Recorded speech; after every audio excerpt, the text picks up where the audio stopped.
გიამორღულია საჯარო ლექცია გურჯაანში. საქართველოს განათლების სამინისტროს საკონსულტაციო საბჭოს ხელმძღვანელი და ფილოლოგიის დოქტორი გურჯაანის კულტურის ცენტრში შეკრებილ საზოგადოებას შეხვდა და საქართველოს კათოლიკოს პატრიარქის უწმინდესისა და უნეტარესის ილია მეორის დაბადებისა და ინტრონიზაციის საიუბილეო თარიღთან დაკავშირებით.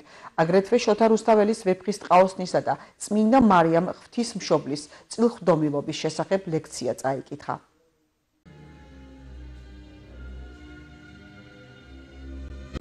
მთელი ეს პროექტი, რომელიც ერთ-ერთი ნაწილი ჩემი ჩამოსვლაც არის დღეს გურჯაანში, ეფუძნება ორ მთავარ ამბავს. ერთი არის პატრიარქის საიუბილეო თარიღები, აღსახტრებასთან დაკავშირებული და დაბადებასთან დაკავშირებული თარიღები, მნიშვნელოვანი და მეორე მხრივ სწორედ ეს იდეა წილხვდომილობის იდეა, რომელიც საუკუნეებია მოსდგამს ქართულ ცნობიერებას, ჩვენს რწმენას, ჩვენს რელიგიას და რომელიც არის ერთ-ერთი ფუნდამენტი ჩვენი იმედის და ჩვენი მომავლისკენ ხედვის.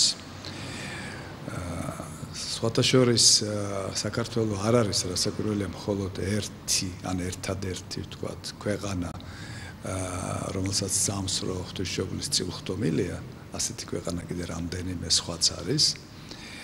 მაგრამ ჩვენ ბუნებრივია, რომ ჩვენსას ფიქრობთ, ჩვენსას ვგრძნობთ და ეს გვაძლევს ძალას ბევრი კარგი საქმის გაკეთების.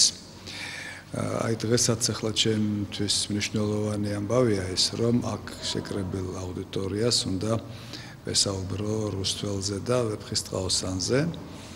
ალბათ ჩვენი საუბრის თემა იქნება მარტივად თქმა იმისა, რა გააკეთა ამ კაცმა ასეთი, რომ მთელი საქართველო აღმერთებს.